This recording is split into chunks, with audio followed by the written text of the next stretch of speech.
How have you grown being in prison?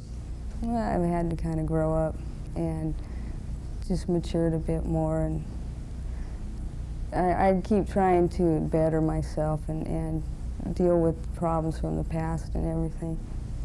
So, in what ways better yourself? well, like through, I've gotten off the drugs and just trying to deal with the problems, family problems and things that I had, and basically just trying to grow up, actually. When you do get out of prison, what are your hopes? What are your dreams for the future?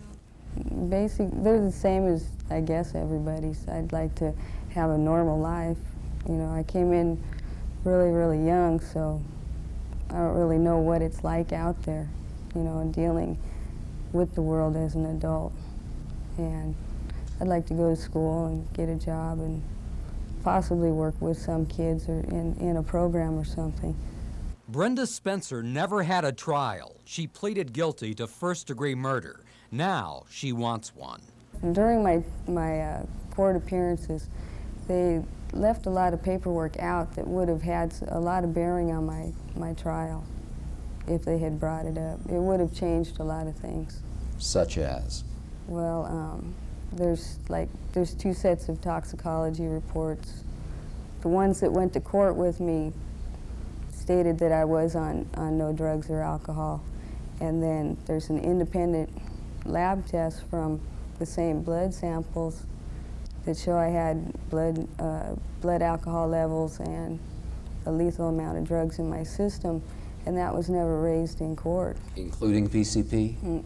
There's no test right now for PCP, but the other drugs and the alcohol together on their own were a fatal dosage. If I had no drugs or alcohol in my system, then I'm just a cold-blooded killer, and that's not how I am. If I have drugs and alcohol in my system at the time, it's like it changes it from premeditated to manslaughter. Okay, let's go back to that morning, that Monday morning. Had you been drinking all night? Just set it up for us. No, I'd been drinking pretty much the whole week before that. Prior to that, I had missed school like the whole previous week. I was just, they call it here on a roll, you know, just using constantly and drinking. And so that whole week ahead of time it's pretty much a blur, you know. It's just one bottle of booze after another. Where'd you get the PCP? You buy it at school and on the streets. It was really, really common then on the streets. Okay, you're on whiskey, PCP, then what happened? It's Monday morning. You know, I have a very fragmented memory of the whole day.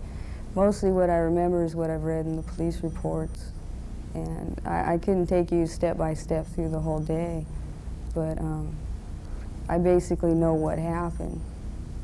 Through reading the police reports? Through reading the reports and things. But it's still because I was so many drugs and stuff, and it's just really fragmented on what I remember.